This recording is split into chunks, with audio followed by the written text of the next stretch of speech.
Hello, welcome to ONTIC's Connected Intelligence Podcast.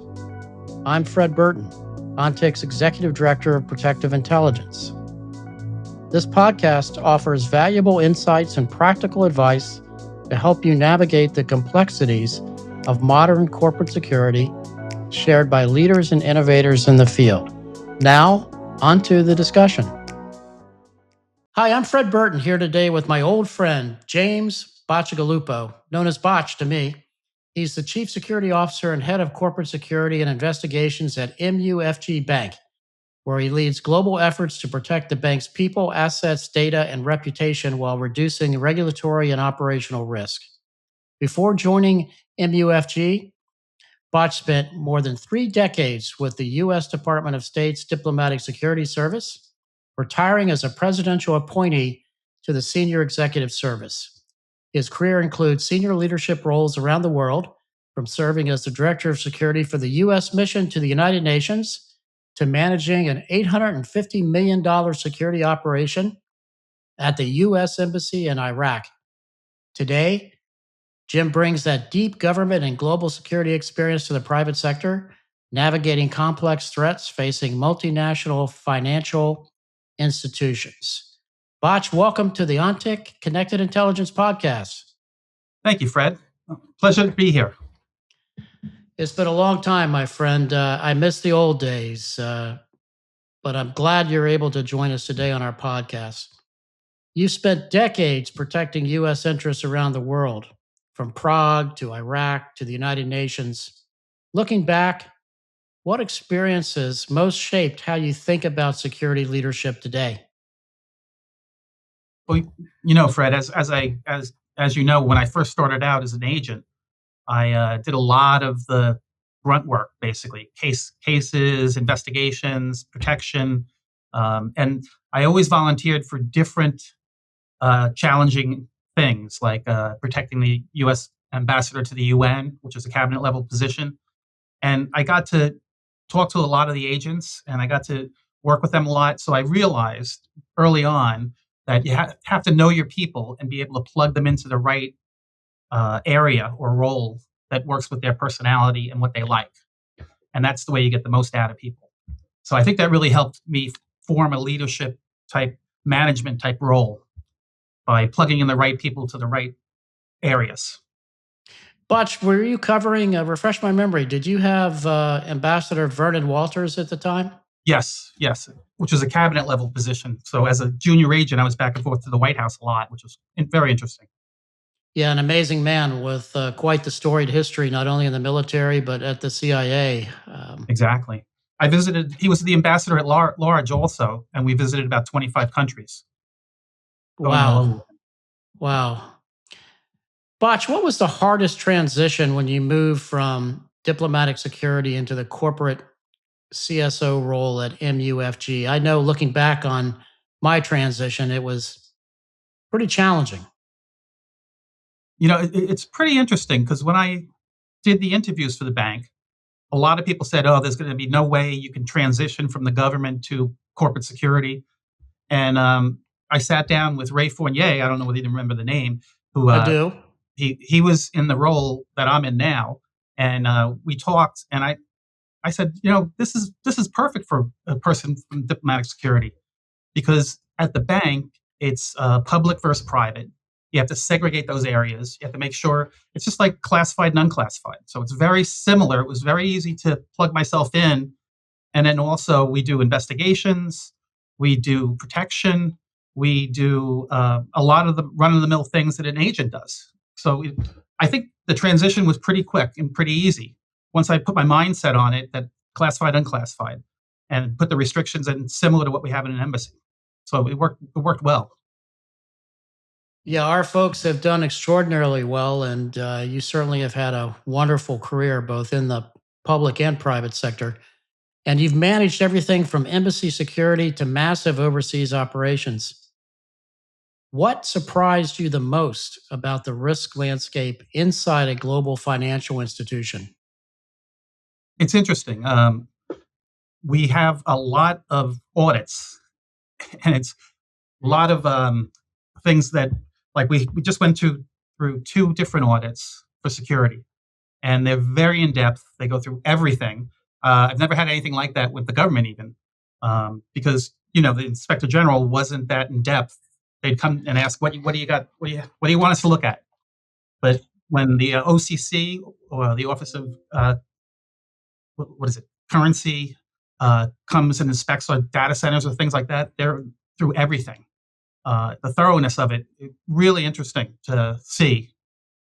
So that was a big deal, actually, getting to realize what they wanted and make sure we kept them happy and that we're doing the right things. And we did. We passed all of our audits, which was great. But they come up every so often, like every quarter. So it's a lot. Yeah, I can only imagine. Botch, how do you sell security internally at the bank without being seen as a cost center? Well, it's interesting. I've had some really good bosses that respect what I ask for. Because when I first came into the bank, we didn't really have a GSOC for that was run by security. It was more of a call center. And I immediately looked at it because, as you know, Fred, I ran the Diplomatic Securities World Command Center and upgraded it for technology. So I got to work actually using what we knew about what was out there and asking other banks what they used. So we went to OnTech for our case management system. We went to Data Miner for pulling different intel off of all different servers, and both open source and also the dark web and other places. And then we also went with Travel Tracker, so we can keep track of our employees. And then Everbridge we use to send out flash messages when we have a problem. And I'm plugged into OSAC, Overseas Advisory Council with the State Department, and also NYPD Shield. So we gather a lot of different intel together to protect our facilities and our people, which is good. It's working the way I want now. Yeah, that's amazing. Botch, what lessons from DS do you think translate directly to corporate security, and which ones don't? Well, the public to private sector, classified versus unclassified, the segregation really translated well. The investigations translated well also. And the protection, I mean, you just don't do it on the same scale we did. It's really just keeping an eye on the executives or events when we have town halls that are outside the bank, things like that. So what didn't work well, what didn't really change over well, I think the fact that you have to sell security a little more than you did with the government.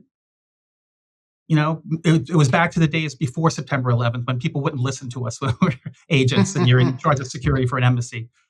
But right after September 11th, everybody's like, "Oh, we better listen to him." So it was an interesting change with the government when I was there.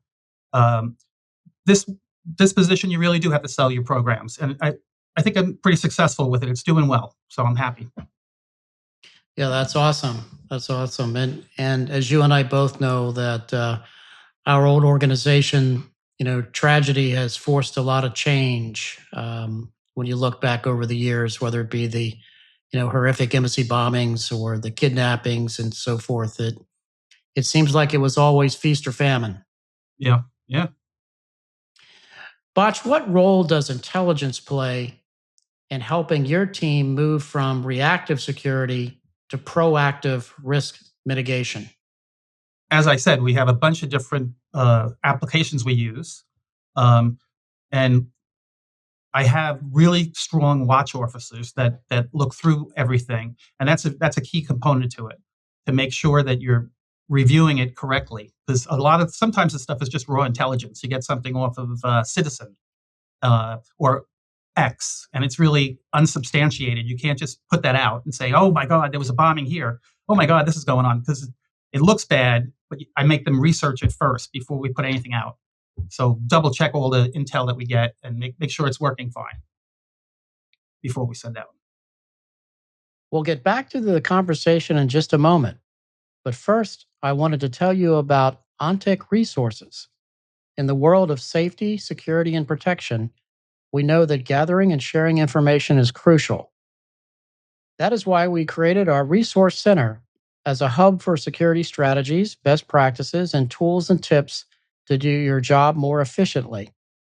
Take a look at our articles, checklists, guides, industry frameworks, and more.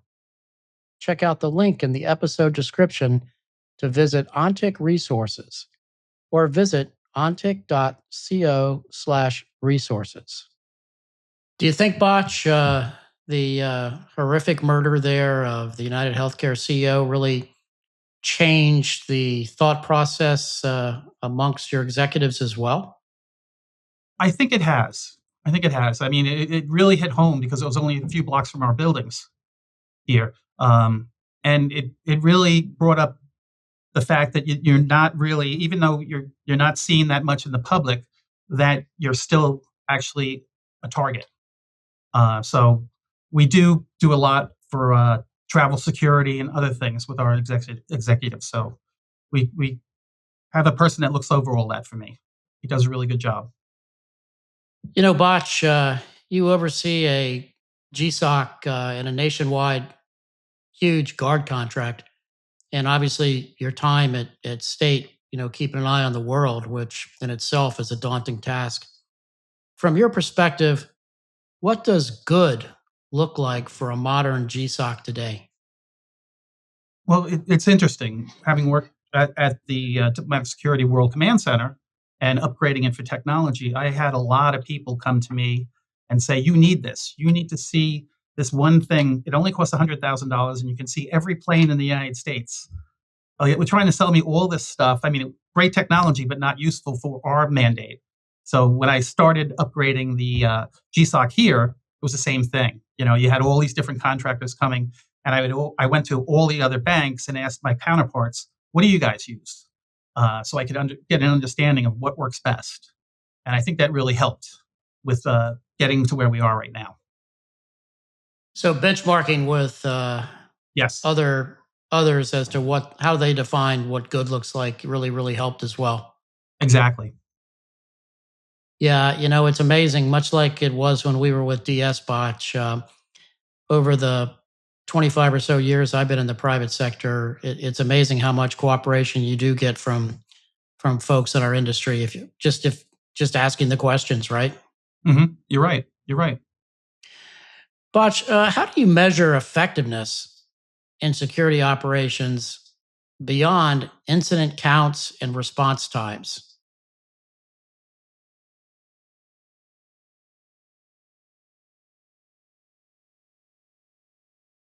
One measure, I guess, would be the effectiveness of my program outside our normal chain of command or outside our normal interaction with areas of the bank. A lot of people come to me and say, "Hey, I just saw this on the news," and even if I haven't had any interplay with them, they actually do come and email me and say, "What's your thoughts on this? What do you think of this?" Like when the CEO was actually assassinated, people came to me and said, "What do you think we should be doing? What do we need to do?" And I put together a plan right away because, as you know, diplomatic security, you have to think on your feet.